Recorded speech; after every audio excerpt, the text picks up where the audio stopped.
ramai. Bentar.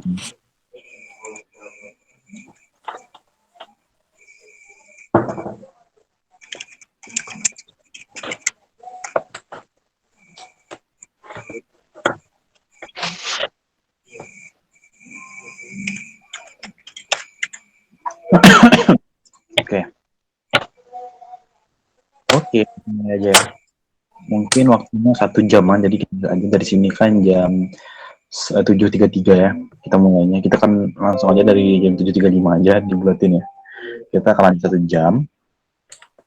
Kita akan lanjutin tentang CSS kemarin. Jadi kemarin kita udah ngebahas tentang level-level di dalam selektornya ya. Kalau kalian ingat ya. Jadi masih ingat ya tentang selektornya dan juga level-levelnya. Yang ada inline style, ada class style, ID style, dan juga langsung dengan name tag-nya. Ya. Kalau nggak ingat yang kemarin atau nggak ikut itu gimana ya? Susah juga kalau nggak ikut ya. Oh ya, yang mau record silahkan record nanti setelah mulai ya. Kita akan mulai tepat jam 7.35 WIB.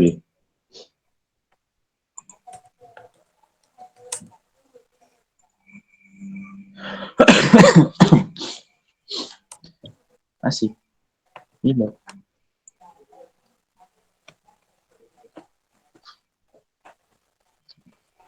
Ya. Nah, jadi kita akan menggunakan file yang kemarin aja deh. Ya. Aku gedein. Biar kelihatan ya. Kalau nggak gede, kelihatan. Nggak enak. Nggak gede. Nah, ini kelihatan nggak? Yang di handphone kelihatan nggak? Yang di handphone, kalau nggak kelihatan di zoom pakai tangan ya, atau dimiringin gitu. Misalnya. Kelihatan nggak? Kelihatan, Bang. Nice. Kemarin itu kita belajarnya di bagian mana ya? Oh ya, ini. Bukan ini. Mana ya? Kok aku lupa sendiri. Oh ya, ini my HTML ya. Nah, jadi gini. Ini kemarin ya, kita udah ngebahas tentang selector ID itu, name tag, class, dan juga ID. Dan dimana class itu cuma pakai titik di depannya, sedangkan ID itu cuma menggunakan head atau tanda pagar. Nah, kemudian ini inline style ya. Nah, sekarang seperti ini. Kita akan mempelajari lagi tentang pseudo. Jadi pseudo atribut, kita seperti itu aja deh. Karena aku juga lupa sebutannya apa, tapi aku ingat itu apa gitu. Nah, jadi intinya tuh gini. Di CSS ya, kalian itu juga memiliki bisa dibilang tuh kayak suatu selektor yang dimiliki oleh CSS itu sendiri. Itu nggak berasal dari HTML, tapi berasal dari CSS-nya. Sebagai contoh apa? Sebagai contoh, pastinya kalian pernah melihat ya, ketika kalian mengarahkan mouse ini ke link, linknya berubah warna gitu ya, atau mouse-nya berubah jadi gambar. Ini kan mouse-nya kayak persegi gitu ya. Nah, ini pas arahin ke sini itu kayak tangan manusia gitu. Nah, itu menggunakan CSS ya. JS juga bisa kalau mau ribet pakai JS.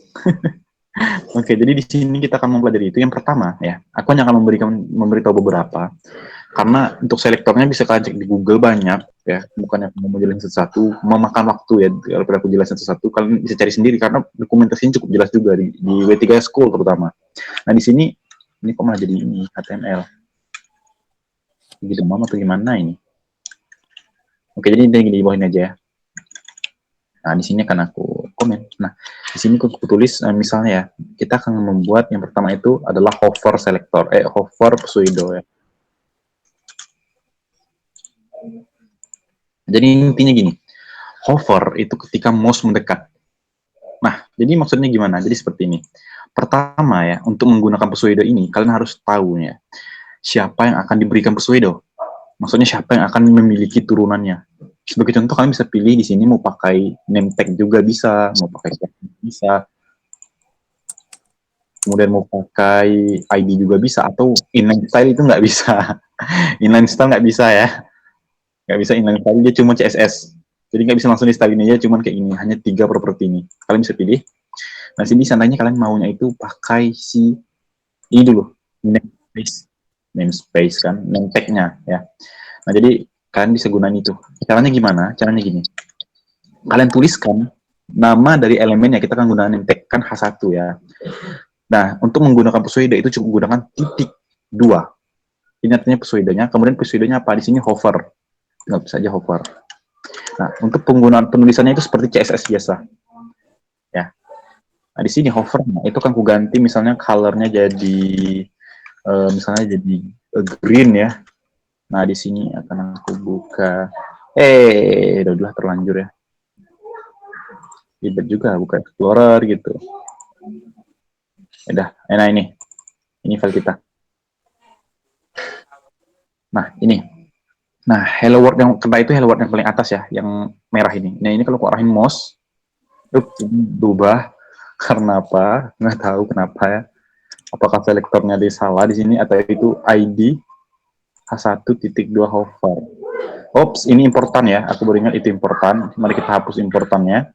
Importan nggak akan berubah ya. Kecuali ini importan juga. Nice. Nah, ini kenapa malah kesini? Nah, aku refresh. Nah, ini seharusnya di hijau ya. Ini ketika mouse mendekat dia jadi hijau. Tuh, ya. Itu penggunaan hover. Jadi ketika mendekat, apalagi semua properti CSS itu bisa dimasukin ke sini seperti penggunaan selektor biasa. Sebagai contoh, misalnya kalian mau kasih font family-nya, misalnya font family ini pemilihan font, misalnya kalian kasih sans serif, kemudian font weight-nya, ketebalan fontnya. Di sini sudah kita kasih 500 ya. Kemudian di sini kalian bisa kasih misalnya color-nya itu biarin aja lah color-nya. Ini kita save. Nah ini kalau seandainya aku refresh ya. Nah di sini kalau aku arahin mouse-ku tuh ya berubah ya. Ini hover. Selain hover juga ada yang lainnya. Kalian bisa cek ya sebenarnya di W3 School gitu ya. Jadi misalkan saja CSS Pseudo kayak gini. Nah ini dari W3 School lengkap ya. Cukup lengkap. Di sini cukup banyak. Nah ini selektor kemudian Pseudo class sama seperti yang aku beritahukan ya. Nah di sini ada link, ada visited, ada hover, ada aktif. Nah ini semuanya punya kegunaan masing-masing dan di sini juga dijelasin. Ya. Nah kemudian di sini, nah ini seandainya ya kalian maunya itu, nah kalau seperti ini tuh kayak mengarahkan ya. Ini bisa digunakan nanti untuk bikin navbar, bukan navbar sih sebenarnya kayak sejenis kayak gimana ya istilahnya? Pas diklik gitu kayak timbul gitu nanti pas diarahin gitu. Bentar ya. Mana ini? Banyak. Ini dia. Kalian bisa cek satu-satu di sini dijelasin nih, ini apa gitu. Nah, ini CSS Pseudo Elements. Nah, di sini yang artinya semua yang dimiliki oleh semua elemen ya. Semua elemen punya ini.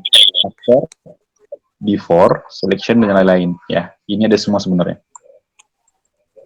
Insert convert after every p element. Jadi, after ini akan dimasukin ke dalam itu elemen HTML kita. Ya. Jadi itu akan dimasukin ke dalam elemen HTML. Enggak di dalam style, tapi di dalam elemen HTML ini. Caranya gimana? Oke, untuk pembuktiannya kita akan kayak ini. Nah, kalau kita lihat di sini, ya, bukan, di sini, nah, ini HTML kita. Sekarang di sini aku akan menggunakan, ya, ini kan hover nih. Kalian bisa cek lainnya aktif, banyak juga. Nah, ini aku gunain before after. Jadi misalnya H1, titik, before. Nah, perbedaannya di before ini tuh seperti HTML elemen, seperti HTML elemen tapi bukan HTML elemen ya. Bisa kalian kasih konten di sini. Konten di sini dikosongin aja dulu. Nah, di sini aku kasih misalnya width-nya aku kasih misalnya aku tulis 20 pixel dan dibentuk height-nya 20 pixel. Nah, di sini aku kasih background-nya itu misalnya red. Jangan red lah ya, aku kasih misalnya black aja. Biar nonjol ya, aku nggak peduli dulu untuk warna di sini karena kita nggak ngedesain. Kita refresh. Nah, di sini nggak nampil apa-apa ya sebenarnya. Tapi di sini kalian bisa lihat ada before. Di sini before-nya punya width-nya itu 0. Ya. Nggak tahu kenapa ini width-nya malah jadi 0.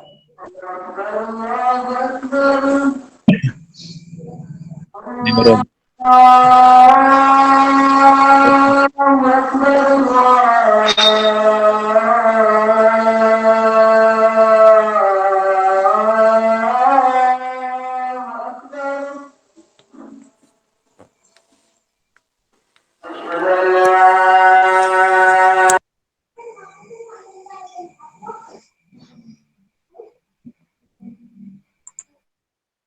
Oke. Ini kita kasih konten gitu ya, konten with tag. Ya. Dan di sini tuh seharusnya, jadi itu kayak ketimpa ya, karena yang defaultnya itu nggak ada jadi aku set positionnya. Aku tulis absolute.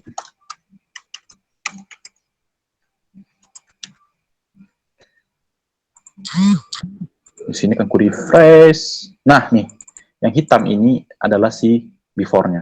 Kalau aku arahin gini, tuh before. Tapi before-nya di H1 ya. Jadi semua H1 dikasih before. Nah sekarang gini, before ini kalau aku tulis di sini, misalnya aku tulis hello bro gitu ya. Nah di sini aku kasih padding juga ke dia. Padding misalnya aku tulis 10 pixel gitu ya. Nah di sini dia akan pendek sebenarnya, jadi harusnya aku panjangin lagi, ini maksa ya. Aku panjangin lagi misalnya jadi 50 pixel, dan di sini akan aku kasih font size-nya itu kecil. Misalnya 10 pixel gitu ya. Nah, ya ini nggak bisa di copy paste teksnya, karena ini tuh nggak bisa dibilang sebagai before, yaitu di before ya. Tuh, ini before nih. Ini si before, after juga sama. After itu cuma kebalikan dari si before aja. Kalian bisa gunain style yang sama. Nah, jadi ini untuk penggunaan ini ya, apa namanya? CSS pseudo ya. Gimana nih? Ada yang mau tanyain dulu di sini gitu? Ada yang kurang paham mungkin? Oke, oke. Yang berwazan silahkan sholat. Tepatnya.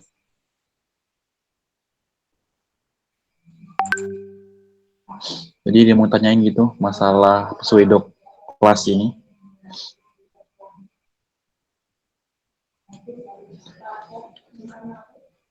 Ada lagi mau tanyain? Oke, oke, oke. Yang mau sholat silahkan sholat. Karena mata saya ini udah lepas ya jamnya. Lah WIB loh. Kok beda waktu gitu? Oke. Ada mau tanyain tentang masalah ini gitu. Ya, ada yang nggak dipahamin atau misalnya selektor apa yang mau dicobain gitu. Adakah kayak pseudo apa itu mau dicobain? Fungsi, Mas? Ya. Fungsi dari before tadi apa, Mas?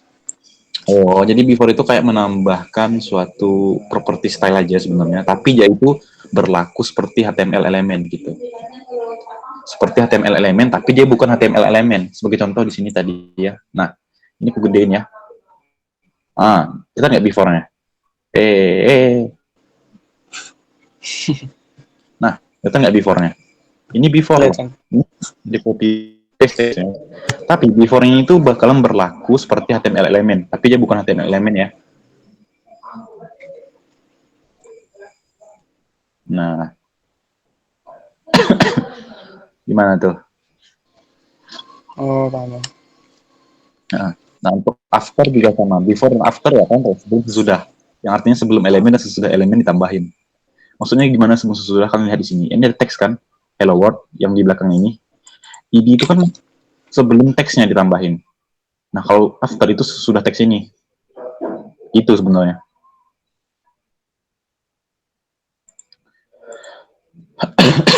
Ada lagi mau tanyain? Ada lagi? Tentang apa gitu?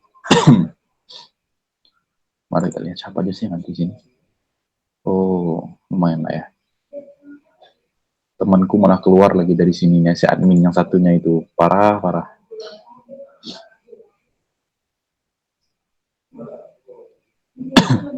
Gimana? Ada apa gitu yang mau tanyain?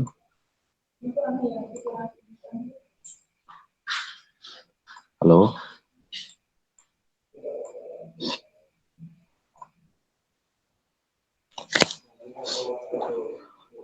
Lagi kamu tanyain?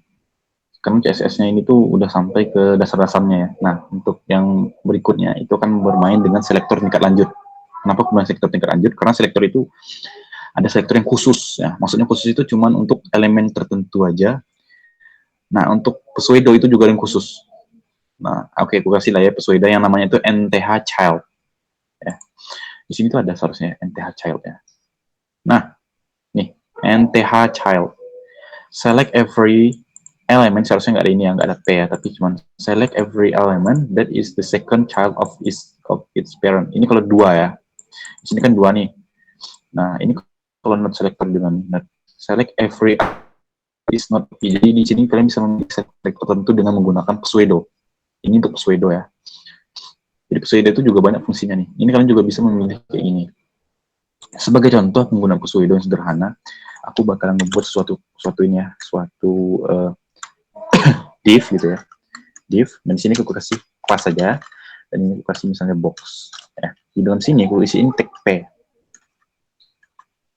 Misalnya halo gitu ya, ini tuh 2 3 gitu ya. Kita halo 1, halo 2, halo 3, dan di sini halo 4. Halo gitu ya. Nah, sekarang di sini akan aku gunainnya kelas box.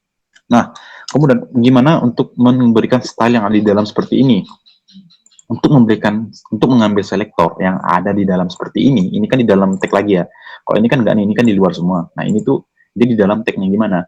Kalian cukup tuliskan siapa, atau kalian bisa menuliskan selektor induknya. Selektor induknya baru selektor anaknya. Jadi induk itu yang pertama ini. Oh, induknya div, kalian bisa pakai namanya, yaitu div, atau kalian bisa pakai kelasnya, yaitu box. Nah, aku pakai kelasnya itu box, kemudian siapa yang diambil, yaitu si P.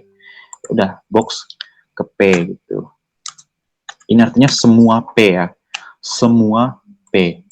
Nah, di sini aku kasih misalnya colornya, aku kasih misalnya salmon ya.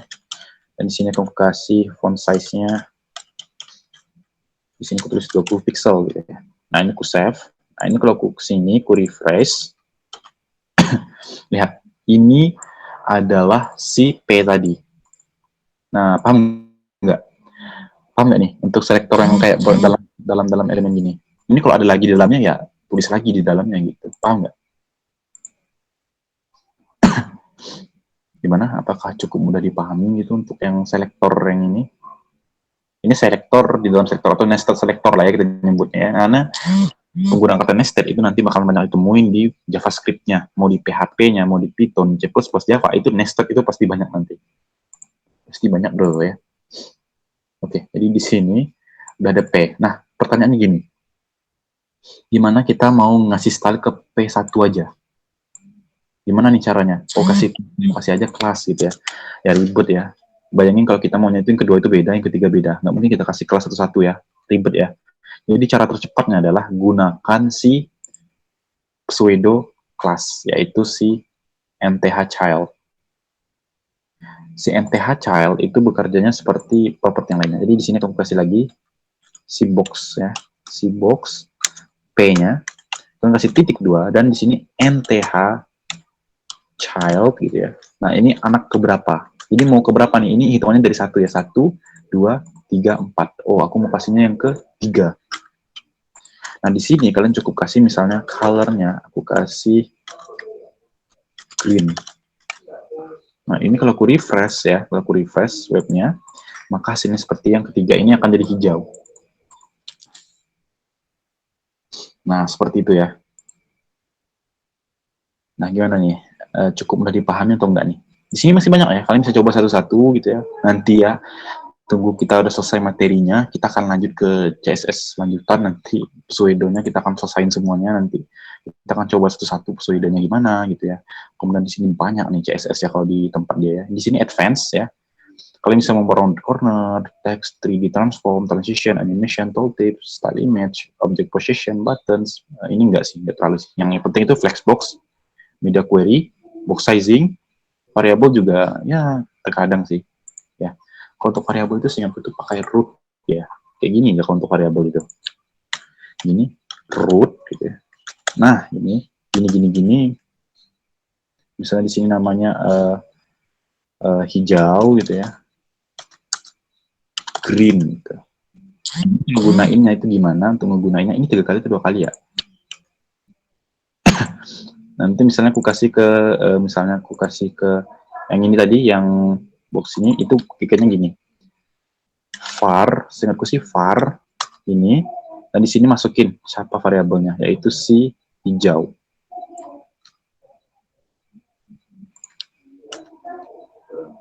Kalau nggak salah aku tuh seperti ini ya. Cuman nggak tahu ini bakalan, oh ya berfungsi ya. Tuh.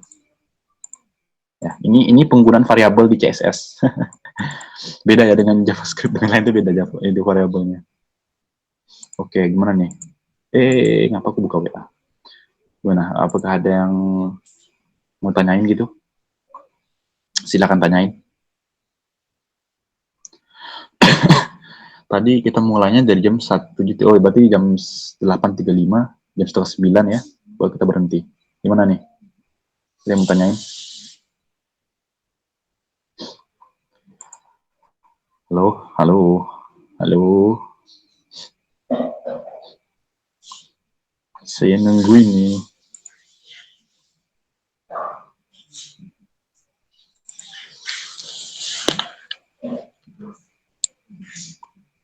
Halo.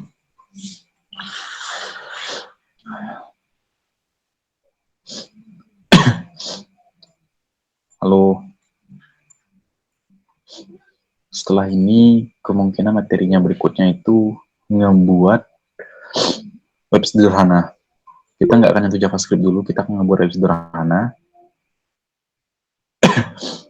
menggunakan beberapa styling. Ada urusan. Ya, silahkan sih, mau live ya live.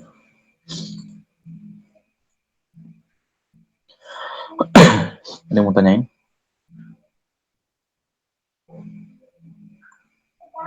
Ini saya hentiin dulu share screen-nya. Kalau ada pertanyaan silahkan tanyain.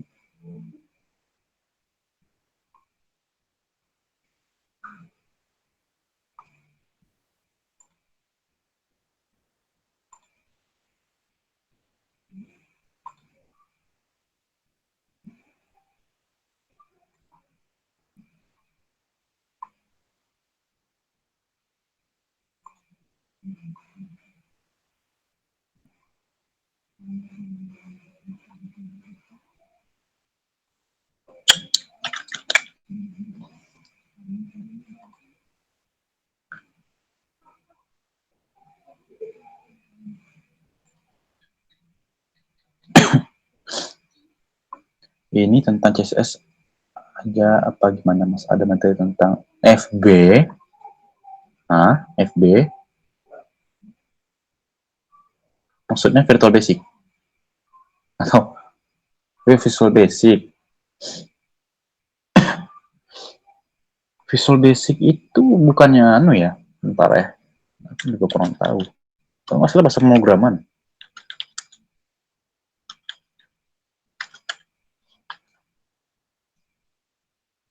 Nah kan bahasa pemrograman dia. Gini, untuk FB itu bukan materi yang di sini. Itu kemungkinan untuk sama di sini itu bukan denganku ya. Aku dari grup sebelah sebenarnya. Kalau yang dari grup lain nih. Tapi kalau grupku itu yang grup boring website itu grupku. Aku di situ kajar web ya. Walaupun nanti juga yang lainnya gitu.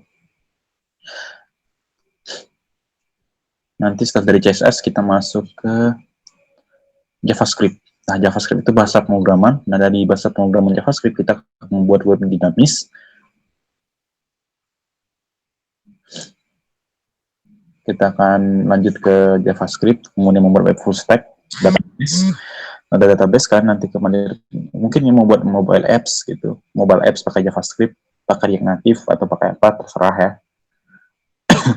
Kemudian desktop apps pakai JavaScript atau membuat game gitu pakai JavaScript, membuat 3D, semuanya juga ada nanti. Mungkin C++ juga nanti juga bakal ada nanti ya.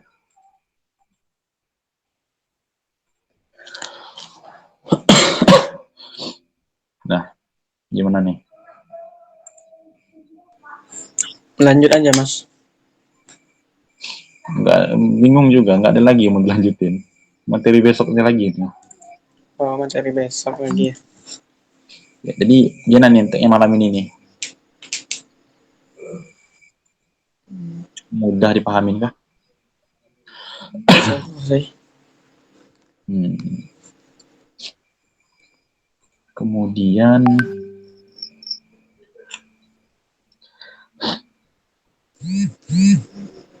Nanti JavaScript yang agak ribet sih sebenarnya. Bahasa pemrograman yang cukup unik dan aneh gitu. JavaScript itu bahasa pemrograman cukup unik. Banyak Yang kan? ban- Hah? Gimana Mas? Bahasa pemrograman yang cukup unik dan aneh gitu. Gimana tuh aneh sama uniknya?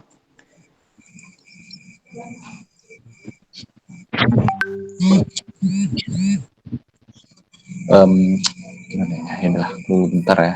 Ini bagi yang masih belum pernah web, lihat aja lah ya. Aku nggak ngejelasin secara detail. Jadi gini, JavaScript itu pertama aneh karena kalau di bahasa lain ya misalnya kalau di C++ misalnya integer a itu sama dengan 0 gitu dibuat kayak gini. Nah, misalnya ya ini JavaScript aja nggak ada ya. Maka kalau kita akses si A itu kan gini nih, misalnya kalau di C++ itu kan std gitu kan, di titik south. Gitu. Nah ini gini, kemudian di sini kita kasih aja A gitu, gini std line gitu kan. Ini kan si C++ ya. Cuma di sini kalau kita aksesnya itu kebalik ya, misalnya kita refresh ini, nah aku akses kebalik, aku akses ini dulu, baru aku bikin kayak gini kan error kan seharusnya kan. JavaScript itu sebenarnya S5 itu nggak error. Kenapa? X sama dengan enggak ya, tapi misalnya aku tulis log X, kemudian di sini akan aku kasih variabel X sama dengan 10 ya. Dan di sini tumben error ya, seharusnya nggak error karena seharusnya di sini tuh nggak nampil. Itu bisa kayak gini loh, X sama dengan 90 gitu ya, tuh jalan tuh. Ini kan seharusnya nggak boleh jalan ya, ini seharusnya error nih. Tapi JavaScript itu nggak, ini namanya hoisting. Hoisting itu mengangkat variabel, jadi variabel ini akan diangkat ke atas, di atas si X, sehingga si X ini nggak error, seharusnya error. Tapi udah dibetulin dengan pembuatan let di dalam JavaScript. Kalau let itu nggak bisa ya. Misalnya aku tulis kayak tadi X sama dengan 90 gitu ya. X sama dengan 90, kemudian di sini aku tulis let X sama dengan 10. Ini error. Tidak bisa mengakses X sebelum inisialisasi ya. Seperti itu. Itu keanehan pertama. Kemudian masih banyak lagi seperti 1 ditambah 1 ya 2 ya. Tapi ya, 1 dibagi string 2 itu sama dengan 0,5. Ini string ya, ini string. Dari mana string bisa dibagi dengan angka ya? Sejak kapan ada sejarahnya gitu. Ini 5, 0,5. Kemudian di sini 5 dikali dengan string 10 itu 50. Nggak kebaca string gimana tuh Mas? Nggak kebaca atau gimana? Ini JavaScript itu menganggap kalau angka ini diberikan operator ya, operator tertentu itu bakalan dikonvert. JavaScript itu kayak itu loh. JavaScript ini tuh kan nggak strict ya, bahasa yang nggak strict sebenarnya. Nah, oleh sebab itu dibikinlah sintaks yang namanya ini. Kalau kalian tahu itu kalau nggak salah tuh use strict ya. Use strict. Kayak gini kalau nggak salah ya. Nah, misalnya di sini aku tulis let A sama dengan 10 gitu ya. Ini apa ini masuknya? Undefined gitu ya kan. Ini A sama dengan ini ada masalah. Strict itu aku lupa penggunaannya, bentar ya. Kayak gimana strict itu aku lupa ya. Mana? Use strict. Benar ya, pakai use strict ya. Nah, ini JavaScript strict. Jadinya tuh kayak lebih ketat. Nah, cuman ya masalahnya JavaScript itu nggak bisa membedain antara string dan angka jika dia menerima operator matematika seperti pembagian gitu. Dia nggak akan bisa. Bahkan pengedisian juga bisa loh nih ya. Gitu. Apakah 0 itu sama dengan 0? Benar. Tapi kalau string kayak gini, benar. Dia nggak bisa menerima operator ya. Nah, untuk memperbaiki, makanya JavaScript menambahkan fitur baru yang disebut dengan strict. Jadi 3 kali, sama dengannya 3 kali.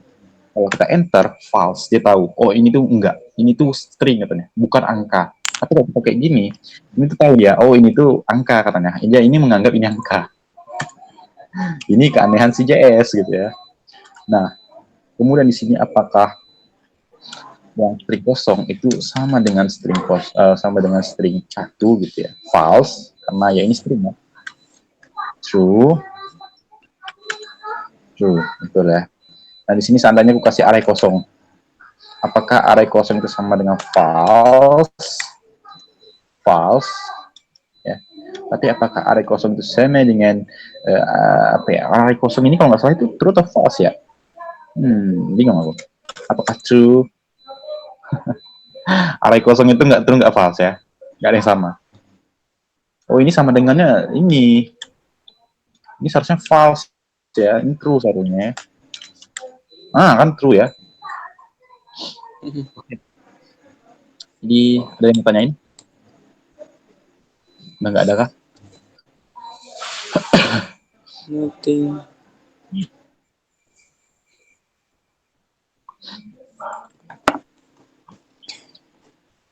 Tapi saya lagi tertarik ke posisi ini. Tapi JS nggak akan saya tinggalin. JS the best juga ya, nggak akan saya tinggalin JS. Karena JS sebenarnya berjalan di atas C++. JS ini tuh berjalan di atas C++ loh. Bahasa pemrograman yang berjalan di atas bahasa pemrograman. Maksudnya gimana, Mas? Jadi gini, sebenarnya ya, bahasa pemrograman itu bisa dibuat atau dijalankan dengan dua hal. Yang pertama itu compiler ya, yang namanya itu compiler, kayak Java, C Sharp, C++, itu kayaknya dikompile.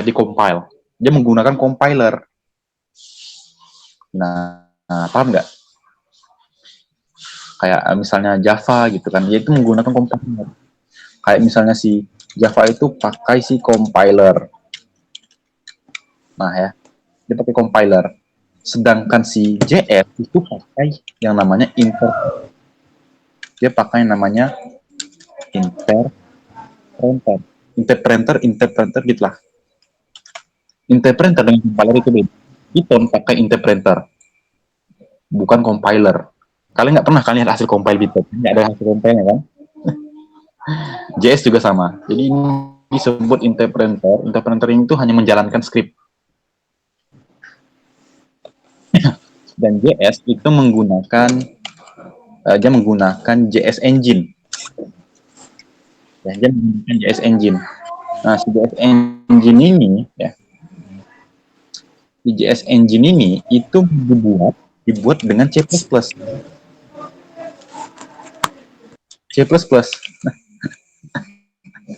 Nah, jadi secara nggak langsung bahasa ini itu berjalan di sini. Paham nggak? Jadi itu beberapa tahap tuh, dari sini ke sini gitu ya. Nah, dari itu jalankan, ini kebalik sebenarnya.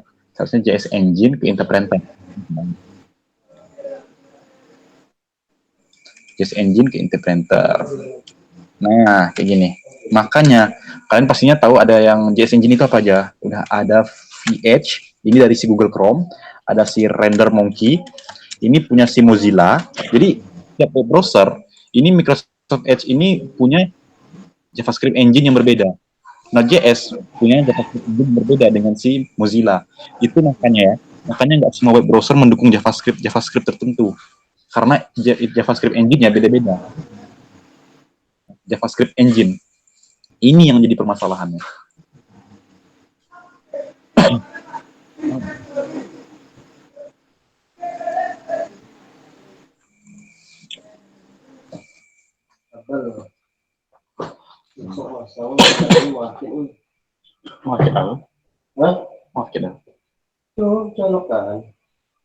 Oh, itu udah ada pala bohong. Mantap.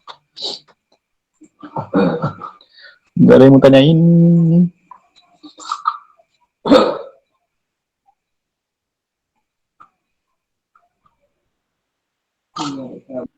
Lanjut aja dulu. Hah?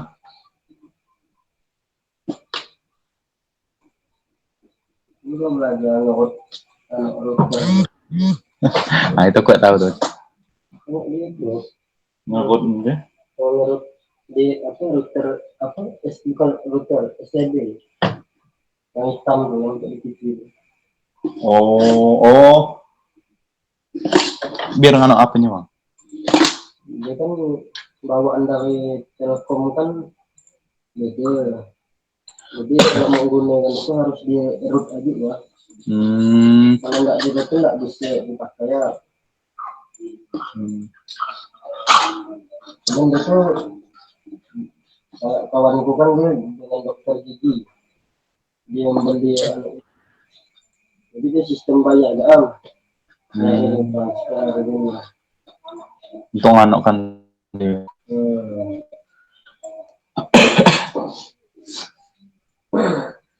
Nggak ada yang mau tanyain. Lu limit. Lu.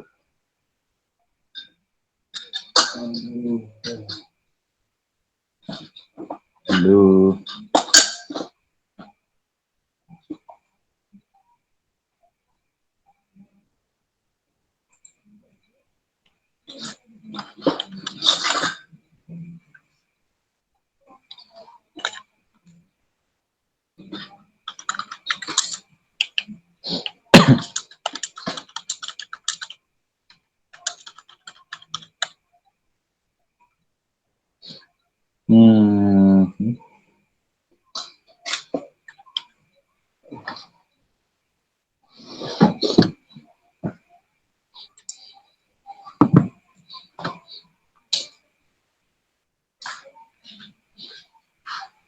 Halo, nggak ada yang mau tanyain lagi gitu, apa gitu? Waktunya masih banyak. Lanjut aja dulu Mas, kali nanti di akhir bisa lah tanya-tanya dulu. PHP. Kok PHP? Aku nggak bisa PHP. Nggak bisa PHP ya? Nggak belajar PHP soalnya. Kalau aku kerjaan itu apa? Apanya? Model kayak gimana? Mana web? Buat mana deh? Dari dari nol. Dari nol yang bujo-bujo ngetik surang semua.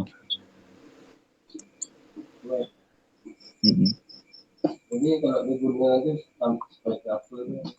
Sama macam web belajar, Google sama sifatnya. Web perusahaan ada juga macam itu.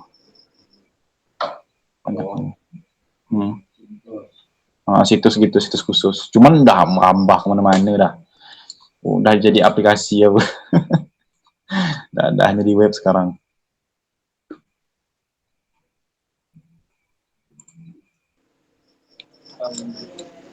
Jaringan. Jaringan dia agak beda dia. Kalau jaringan itu masalah jaringan internet apa lah? Keamanan jaringan juga biasanya. Itu yang bisa mau risi tuh. Yang bikin web tuh risi hitam, pandai jembobol. Risi. Degil-degil mau dibobol aja tahu. Untuk di kantor ya, waktu rekaman waktu itu belum bisa langsung cetak di tempat karena masalah sinyal. Dengan dia bisa ya perusahaan waktu itu. Dikerja kan ya. Kalau kawanku lain dia buat aplikasi kayak model apa Gojek. Yang sifatnya aplikasi online yang berbayar gitu lah. Kayak model Shopee, pokoknya marketing bisa. Itu mahal. Harga bisa. Buatnya mahal. Jadi aplikasi itu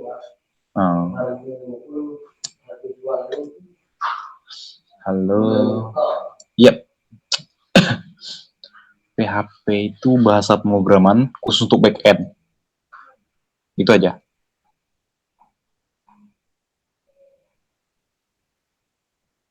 Jadi nggak ada yang mau tanyain gitu kah apa gitu. Ini habis waktunya, nggak ada yang nanya-nanya. Mas, kalau untuk 3D sama animasi di web itu pakai apa? Kita akan pakai dua cara. Yang pertama CSS, nanti yang kedua JavaScript. Yang berpengaruh besar di mana, Mas? Di JavaScript. JavaScript. Karena kalau ke JavaScript kita bisa bikin game. Heeh. Tapi keren kemarin tuh udah tuh lihat tuh orang bikin portofolionya itu pakai desain 3D dirinya sendiri, kemudian baru dibikin animasi kayak game pakai JavaScript, keren tuh.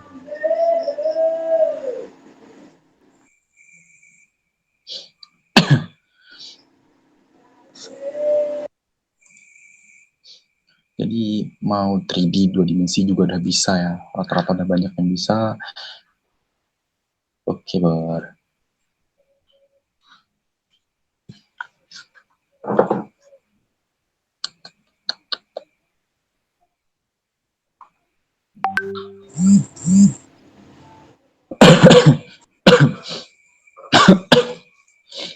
Hmm, Nah, mau obatnya bener-bener nggak gatal ya.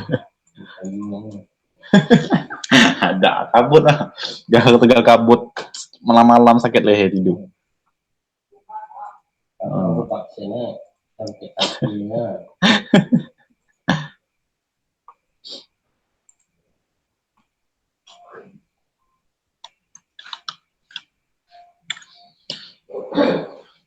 Iya.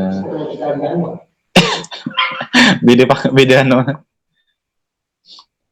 Oke, jadi gimana nih? Ada mau tanyain gitu? Masalah apa, benda apa gitu?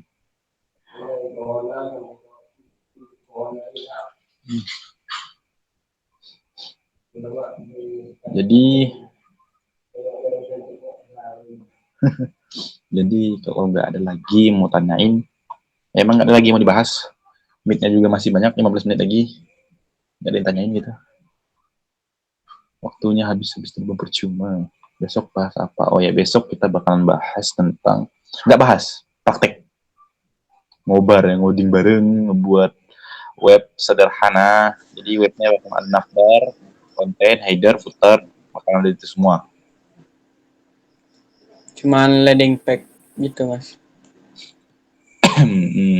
Bisa dibilang kayak ini, ya, betul sih. Gimana Sip. tuh, Mas? Hah? Apa? Gimana buat web? Ya, nanti yang gini ada dua ya. Pertama untuk yang Android, nggak yang Android tapi yang di laptop komputer. Dan kemudian yang kedua untuk di Android. Tapi khusus Android nanti, khusus untuk Android karena Android itu susah bikin responsif. Nanti bakalan aku cobain gimana ya? Oke, gini ada triknya nih untuk bikin web kan menggunakan handphone aja. Kalian bisa ngebikin web dengan handphone gitu. Bisa di hosting lagi nanti. Ada caranya nanti aku kasih tahu. Kita kan Meet juga itu, kita juga akan langsung coba hosting ke hosting gratisan. Lumayan nanti Oh, bikin portfolio. web kita jadi bisa dilihat dengan orang ya. Bisa bisa. Kemudian untuk web, Pakai Hah? pakai Sublime juga. Terserah kalian mau pakai Sublime, mau pakai apapun aplikasinya sama aja. Notepad juga bisa. Visual Studio Code juga bisa. Atau mau pakai Notepad biasa juga bisa. Ya. Asal jangan pakai Paint. Asal jangan pakai sesuatu yang enggak aneh. Hmm. Nggak ada lagi nih mau tanyain. Nggak ada lagi mau dibahas karena udah habis. Karena tuh nggak nyangka juga 1 jam ternyata kelebihan ya.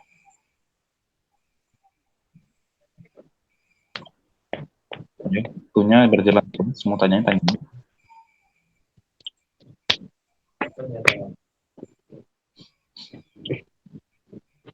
Di luar coding deh. Jangan terlalu jauh tapi.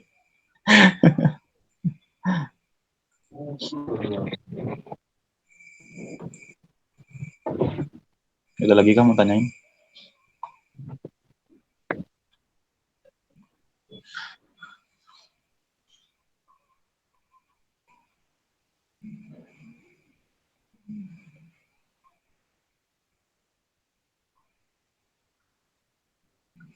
Halo. Halo, halo, halo, halo. Oh, kalau untuk praktek besok udah apa? Kita ATM atau gimana, Mas? Mm-mm. ATM desain. Mm-mm. Nanti yang desain juga. Karena aku juga nggak jago desain ya. Tapi nggak apa-apa lah, berbagi, saling share. Karena besok kemungkinan sih kita akan bikin web sederhana dengan HTML CSS. Setelah kita selesai, kita nanti bakalan ngobar aja untuk mempelajari CSS dan HTML lebih jauh. Siap. Jadi nggak per materi lagi, tapi langsung ngoding aja nanti. Gimana ini fungsinya apa, langsung dijelasin gitu. Tapi kalau untuk JavaScript itu materi khusus nih.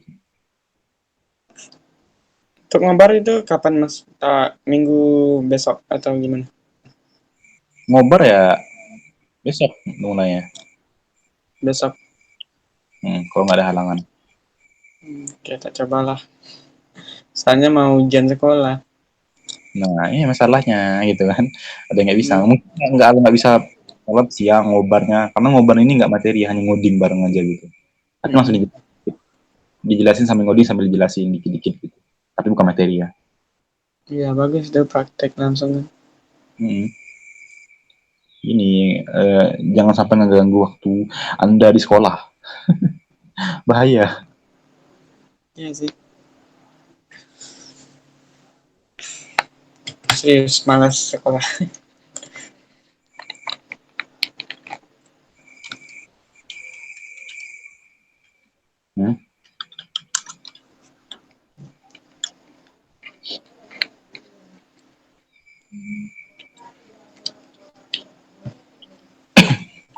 Jadi gimana? Ada lagi? Ini tinggal 10 menit. Tanyain aja gitu, mau nanyain apapun terserah. Mau biar coding juga nggak apa-apa karena nggak ada materi lagi. Misalnya bang, tinggal di mana? Udah berapa lama ngoding gitu?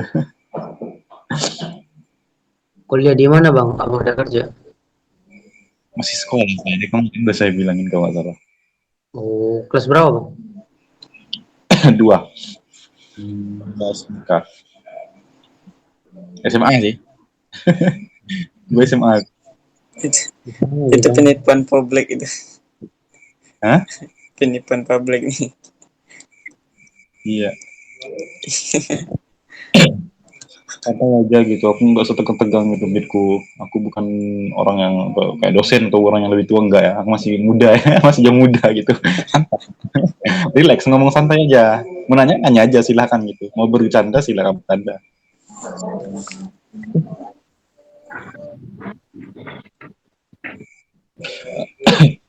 Oh ini ya, Bang, JavaScript aktif saat layar berubah kurang gimana?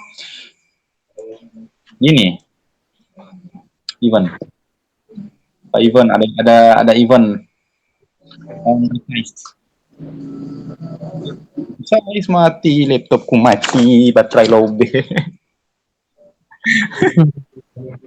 Udah pakai handphone ya, pakai handphone.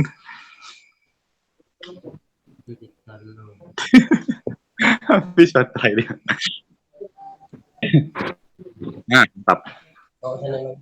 Apa itu? Oh, wow. Ini gimana? Sejak kapan abang belajar ngoding bang? Udah sih. Oh, oke. Jadi sebenarnya pertama kenal waktu SMP. Kenal ya, bukan belajar tapi kenal. Baru mulai belajar SMP juga sebenarnya, cuman nggak niat. Ya niat. Nggak niat. Ini kan udah jago. Ya, terus pas SMA baru niat. Malu berarti ya. Mm-mm. Itu diajarkan dengan orang atau belajar sendiri? Semuanya belajar sendiri sih, nggak ada diajarin sih. Bener-bener murni belajar sendiri. Di YouTube ya? Dari YouTube, dari Google, banyak referensinya. Nggak milih. Oh, niat ya. Cuma aku belajar yang aku suka aja gitu. Karena hobi, jadi belajar yang disukain aja. Misalnya mau belajar tentang mobile gitu, ya udah belajar mobile aja. Nggak peduli kata orang bagus ini bagus itu, nggak. Aku penting belajar dulu yang aku mau aja. Sesuai kebutuhanku ya udah.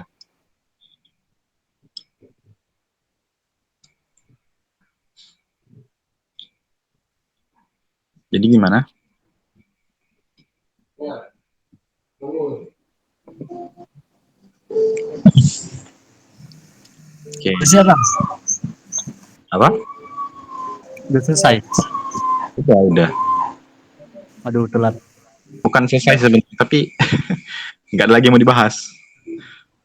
Ya yang bertanya aja.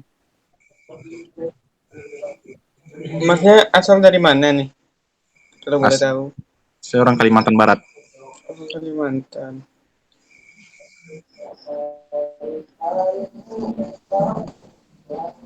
Kalimantan jauh ya. Asli orang Kalimantan Barat. Besar di Kalimantan Barat, tinggal di Kalimantan Barat. Serba Barat.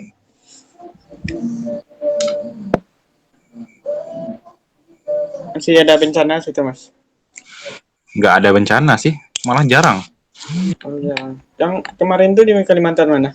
Itu Kalimantan Selatan, walaupun kemarin emang ada sempet sekali aja, tapi itu nggak lama loh, hanya hitungan jam selesai dia di Kalimantan Barat. Kebanyakan longsor ya apa kemarin tuh? Kalau longsor, ya gimana nggak longsor, hutan aja ditebangin semua di gunung, bikin lahan sawit. Itu mantap ya lahan sawit di Bangkalan. Kenapa perusahaan terlalu egois gitu ya? Merusak alam sendiri nanti nyesel ya? Namanya manusia.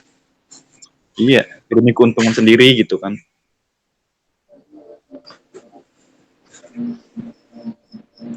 Itu masalah ibu kota udah resmi pindah atau gimana itu ya? Kalau tentang ibu kota. Belum ya, belum pindah dia. Wah, itu mindahin ibu kota kayaknya nggak secepat itu deh. Belum. Jadi nggak ada lagi gitu. 5 menit lagi ya. 5 menit apa? 10 menit. Tadi kan kita mulai pas itu kan 7:35. 35 ya. Jadi kemungkinan ya udahlah aku buka kamera aku juga lah ya. Ya bukalah. Aku nggak tua, masih muda aku. Nah, gimana? Masih penasaran? Ini kayaknya umur-umur 21, 22 nih. Iya kan kayak kuliah. Masih muda. Masih SMA sih.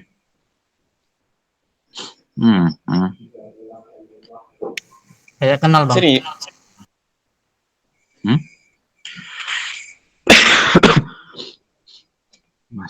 Masih sekolah. Pernah kerja di freelance nggak bang? Belum pernah. Kalau untuk kerja di mana-mana tuh belum pernah aku. Itu cuman hobi aja sih sebenarnya, kayak ngoding ini cuma hobi gitu ya. Walaupun sempat mau sebenarnya aku mau nge-freelance gitu, coba-coba sendiri gitu kan. Nyoba-nyoba bikin ini itu, cuman kayaknya masih berat juga mau nge-freelance, belum sanggup lah istilahnya. Soalnya kalau nge-freelance itu kan skillnya juga harus lumayan gitu. Ayo mas nge-freelance mas. Kalau apa namanya dok? Target ngodingnya, tujuan ngodingnya apa nih? Gimana ya? Dari awal aku ngoding, sebenarnya tujuan awalku cuman ngembangin teknologi aja. Jadi kayak ini, aku nggak ngebuat web, nggak ngebuat apa-apa gitu kayak web misalnya kayak orang bikin web untuk bikin kartu nikah atau apa gitu tuh nggak, karena bukan tujuanku itu. Tujuanku itu ngebuat framework sendiri, ngebuat teknologi sendiri, ngebuat Keren. itu tujuan, ngembangin sendiri gitu, ngembangin game engine sendiri misalnya, atau ngebikin bahasa pemrograman sendiri kalau bisa. Amin, semoga kesampaian. Itu keren. Udah bisa bikin bahasa pemrograman sendiri tuh udah lumayan tuh. Karena sebenarnya nggak terlalu gimana ya, sebenarnya bisa aja kalau mau bikin, cuman konsepnya ribet ya. Masalahnya bahasa pemrogramannya juga tipe apa yang mau dibikin. Karena kebanyakan bahasa pemrograman yang paling mudah dibikin itu kayak Python. Python itu cukup lumayan lah kan dibikin. Banyak orang yang bikin bahasa pemrograman kayak Python pakai bahasa pemrograman, ya kan? Tapi jarang bang websitenya pakai Python sih, jarang yang make sih. Iya sih. Kalau Python Tapi kan kebanyakan science. kebanyakan itu pada bikin website gitu loh.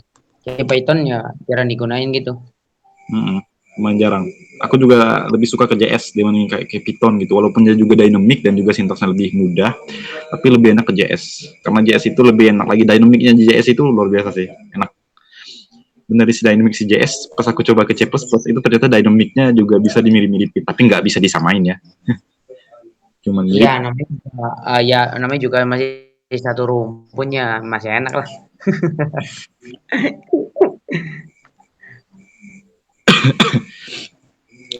Pilek, mantap ya, gara-gara kabut. Kalian Ayo bikin freelance mas. Siapa Hah? tahu nyoba freelance. Mau nyoba nanti, tapi nggak tahu kapan bisa nyoba gitu. Ayo bang, abang nih bagian frontnya, saya bagian backendnya. Gimana? Pakai apaan tuh? PHP atau apa? Ya PHP bisa lah, PHP juga bisa. Gimana ya? Menarik. Adalah ya namanya juga nyoba kan, siapa tahu bisa jadi kan bang. Ya terserah sih. Enggak, ya kan siapa tahu jadi jalan rezekinya gitu loh mas.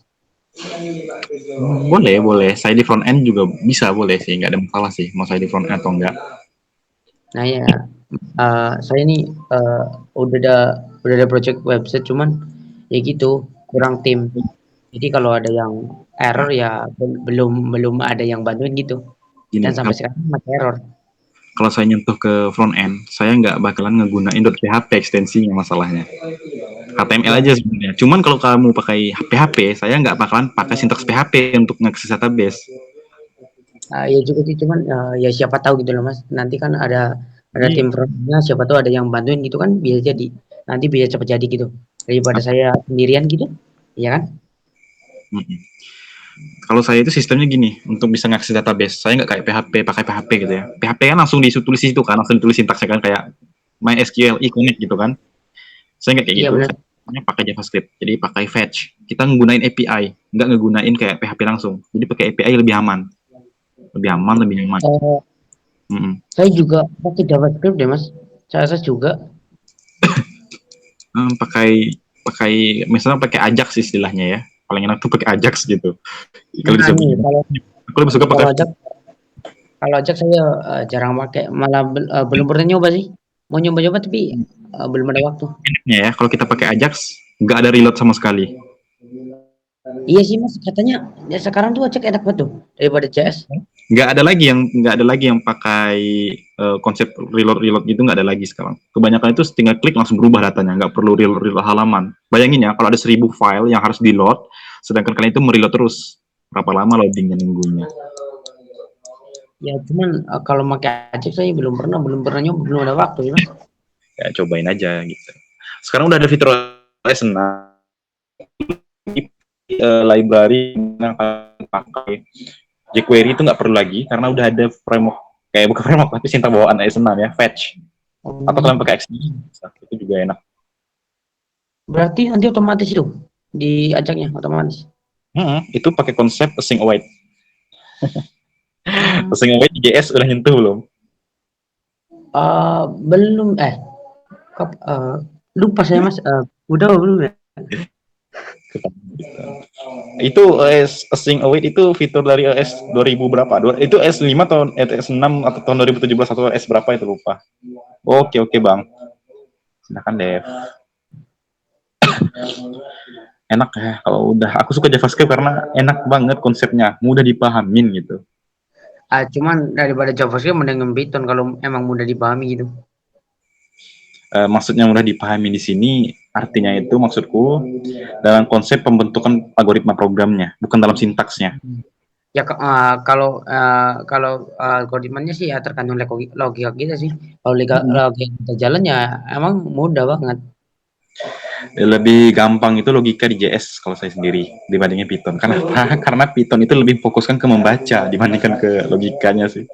JS itu benar-benar main logika loh. Nah iya, nah gini, kalau JS kita main JS, logika kita nggak jalan, ya udah kita mentok di situ, ngestak di situ, nggak bakal kita jalan. Tapi ya kalau saya sih mending logika di Python sih, cuman ya lebih enak Python juga. Ya, pertama sih karena itu. Kemudian fitur-fitur di JS yang saya suka. Fiturnya yang nggak ada di bahasa lain itu. Apa Mas yang fiturnya? Yang apa? Yang mana? Perulangannya. Perulangannya Perulangan. ada yang penggunaan perulangan biasa kayak for let i sama dengan 0, i lebih kecil dari ini, i plus plus seperti itu. Kemudian ada penggunaan for in x gitu seperti Python. Kemudian ada for of x misalnya gitu. Kemudian misalnya ada juga penggunaan untuk array, khusus untuk array kayak filter, mapping dengan array langsung dari metodenya, itu built function. Kemudian juga ada penggunaan objek, regex-nya enak gitu. Setelah itu juga manipulasi stringnya enak, stringnya dimanipulasi, pembentukan arraynya juga enak. Setelah itu pembentukan objeknya yang sangat enak. Yang enak tuh objeknya sih, objek JavaScript itu enak banget. Ya emang gitu sih Bang, kadang bahasa pemrograman juga punya min plusnya sendiri-sendiri. Itu kalau di JS. Cuman yang nggak enak, skopnya JS itu nggak luas. Nggak luas Iya, maksudnya gitu. terbatas. Terbatas. JS itu cuman di runtime aja mampunya dia. Dia nggak sampai ke memory system atau ke dalam hardware-nya, itu nggak bisa masuk. Walaupun sebenarnya bisa ya kayak Arduino, itu bisa dengan JS. Gila sih. Kalau Arduino sih enakan pakai C++ sih. Iya, tapi kalau untuk sintaks lebih enak JS kalau untuk sintaks ya. Kalau sintaks ya. Karena Enak dibenerin juga. banyak juga yang menggunain Node.js untuk ngebikin robotik. Karena pertama apa? Karena sintaksnya itu bukan sintaksnya aja, tapi karena programnya juga enak ya. Nggak perlu ribet-ribet ya. Pendeklarasian ini itu nggak perlu belajar bahasa yang baru. Misalnya kalau kalian dari web mau belajar IoT tinggal pakai JavaScript aja gitu. Cuma emang sama Mas, kalau dari web turun ke itu apa ke Arduino gitu, emang sama aja gitu kan, mesti ada bedanya sendiri kan, tetap ada ciri khasnya sendiri gitu. Jadi menurut saya itu gini ya, sebenarnya web itu dari segala konsepnya sih. Kayaknya web bisa megang segala konsep dari teknologi. Sebagai contoh ya, Arduino itu kan menggunakan memory system tuh, mesin. Nah itu sebenarnya nggak ke web, tapi dia itu larinya itu kan kayak ke hardware langsung ya, main ke bagian sistem operasi gitu, kayak ke sistem memori. Nah, sedangkan si web ini itu nggak menggunakan sistem yang sama, beda kan. Tapi ya, Arduino agar bisa connect itu pakai sistemnya kayak web. Nah, jadi dari program Ada koneksinya juga sih. Nah, dari situ kan ke web nih. Jadi kalau dari web kalian mempelajari tentang sistem hardware itu nggak ribet, tapi kalau dari sistem hardware kalian ke web itu ribet. Kenapa ribet? Kan gini, konsep di dalam misalnya kalian belajar tentang C++, kalian mempelajari membuat ini itu di C++, kalian nggak akan ketemu yang namanya async await, nggak akan ketemu. Kemudian kalian nggak akan ketemu dengan yang namanya Ajax, nggak ketemu dengan yang namanya request, kemudian respon, itu nggak ketemu. Kemudian kalian nggak tahu apa itu API, REST API, nggak akan tahu gitu kan. Itu kan jadinya ribet mempelajarinya kan, lebih jauh kan mempelajarinya. Tapi kalau dari web sistemnya ini itu mudah. Karena yang dipelajari itu seperti mempelajari JavaScript aja, nggak lebih nggak kurang, nggak ada konsep-konsep khusus gitu. Makanya lebih enak kalau dari web. Iya sih Mas, cuman gimana ya? Saya kalau dari web sih niatnya mau nge-crack review sih, Arduino-nya. Kemudian misal kalau gini ya, kalau untuk teknologi JavaScript udah jauh banget ya. Dia sudah menggeluti semua teknologi sih.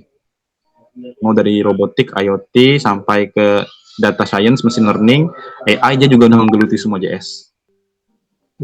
Iya benar-benar. 3D game juga JS sudah punya sendiri. Bahkan teknologi game web browser yang cukup terkenal seharusnya ya. Karena apa? Karena web browser itu kan nggak perlu install apa-apa ya. Kalau game pakai web browser nggak perlu install apa-apa, lebih ringan. Dan kalau masalah tentang gini ya, masalah nge-crash atau apa itu kemungkinan dari ini sisi servernya aja. Dan itu nggak terlalu bermasalah ke hardware sistem kita langsung. Iya benar. Ditambah lagi untuk misalnya ya, kalau web browser game itu nggak memakan kapasitas, dia hanya memakan memori, maksudnya dia hanya memakan database yang si servernya. Itu keuntungannya, banyak keuntungannya kalau bikin game di website. Iya juga sih, cuman gimana ya? Iya juga sih, cuman saya enaknya pakai bukan dari web sih, di apa? Tapi kalau mau pakai native apps, misalnya kayak ngebuat apps langsung jadi game gitu ya, kayak game langsung kayak PUBG, Mobile Legend itu Ya. bagus juga, enak juga. Cuman yang jadi permasalahan gini ya, bayangin aja misalnya di masa depan kalian main game dan kalian bermasalahan kapasitas. Oh, mau download game ini tiba-tiba penuh kapasitasnya. Nah, ini kan jadi bermasalah gitu kan. Nah, ini yang jadi permasalahan nih. Gimana kalau mau buat server? Gimana kemarin tuh ada kalau nggak salah tuh dengar tuh. Kalau nggak salah tuh rencana Google ya. Google mau ngebikin server kayak server yang khusus itu ya, menghandle game. Jadi dia nggak kalian ngedownload game, tapi kalian itu ngedownload apps-nya aja, nggak ngedownload data gamenya. Data gamenya disimpan di server. Data gamenya akan Ya, kalau data game-nya ya memori cepat penuh lah mas. di dalam itu si apps-nya. Misalnya apps-nya cuma 1 MB ukurannya, kayak PUBG. Anggap aja PUBG nih, PUBG kalian download, tapi ukurannya 1 MB doang. Dan pas kalian main nggak berubah ukurannya. Dia itu ngambil data dari servernya, langsung di load dari servernya, scriptnya diambil gitu kan dari server. Seandainya ya, kalau udah berhasil nanti teknologinya, cuma nggak tahu lah. Teknologi sistem kayak gitu.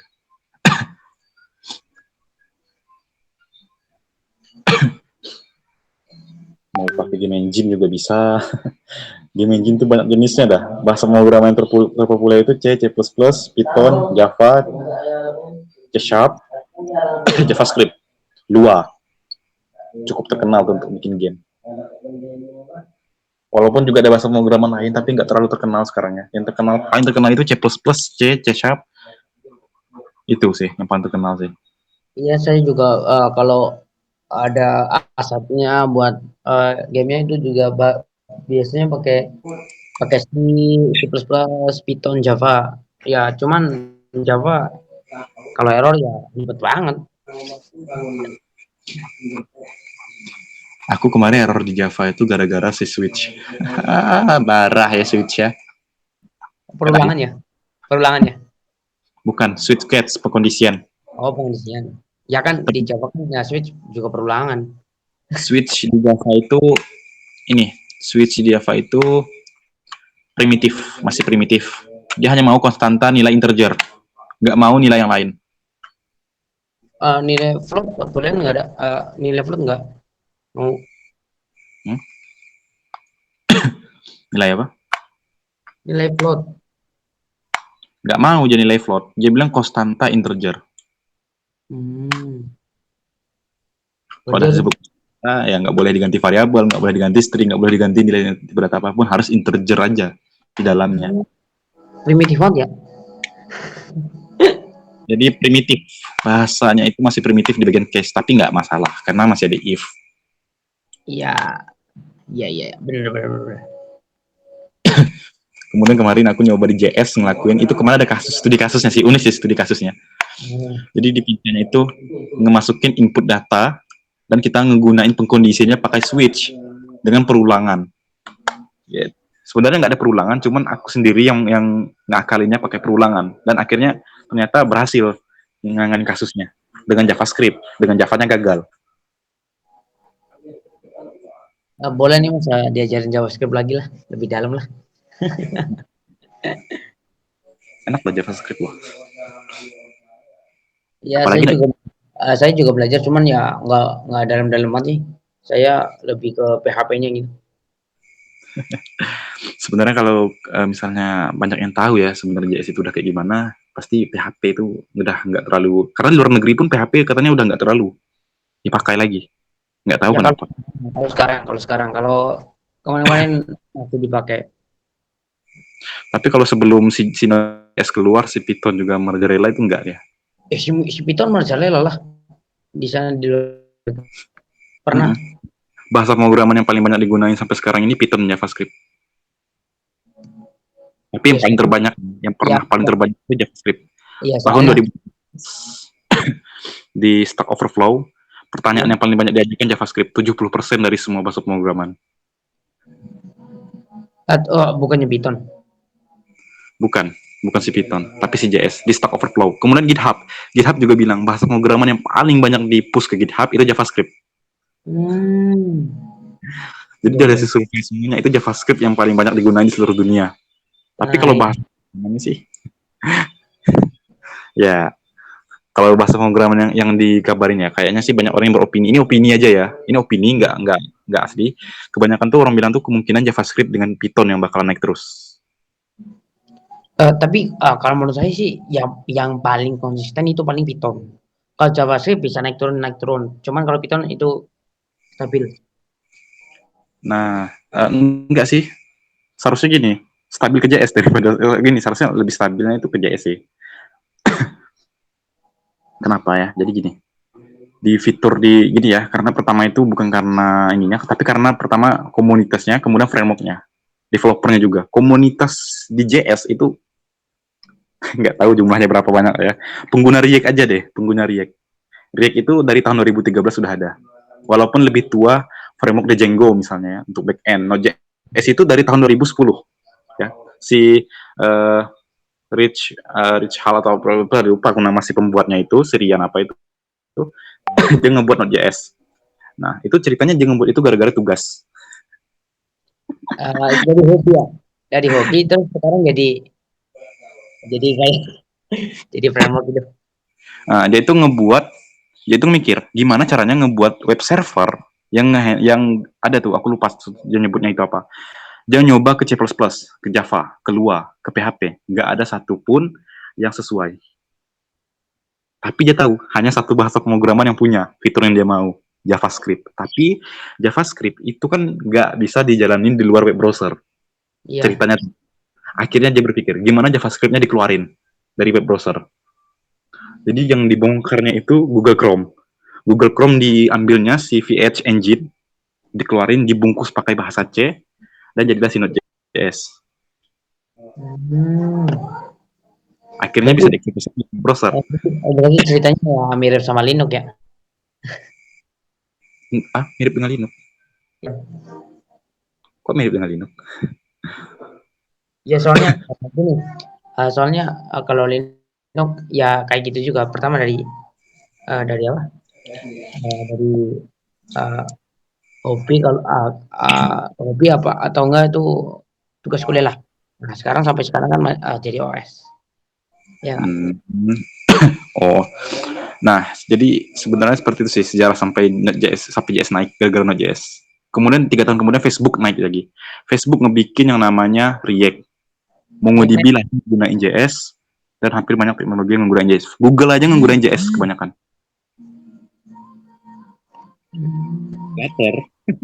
Flutter yang digunakan untuk ngebikin mobile app sekarang itu ngegunain sintaks yang mirip dengan JavaScript. Dia nyuri itu 80% sintaksnya dari JavaScript. Dan untuk Flutter itu sendiri jangan gunain konsep dari React Native, si JS. Jadi si JS ini yang populer bener nih kayaknya.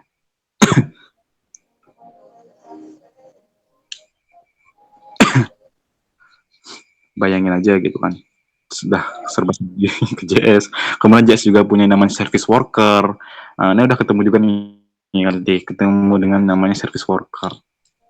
Service worker itu digunain untuk ngebuat yang namanya ini, kalian bisa ngatur agar bisa ngejalanin web tanpa internet. Bukan localhost ya, tapi ngejalanin web tanpa internet. Pakai apa? Itu service worker. Dia masuk ke PWA, Progressive Web Apps. Itu langsung jadi apps Android ya. Itu buatan Google juga. Google yang bikin itu. Nanti web kita itu langsung jadi native apps. Dia bisa ngakses kamera, ngakses file, ngakses lokasi, bisa juga dengan JavaScript. Tapi bukan hanya apps itu, bukan hanya apps untuk Android, tapi dia juga bisa untuk apps desktop. Nah, itu JavaScript ya, jauh banget jangkauan ya. Iya. Ini lagi yang mau dimitin, silahkan keluar ya, mau keluar karena udah kelewatan banget waktunya. Aku juga masih ada sesuatu yang mau diurusin ya. Oke. Oke Mas, terima kasih atas waktunya. Oke, Kia. Oke. Izin out. Assalamualaikum.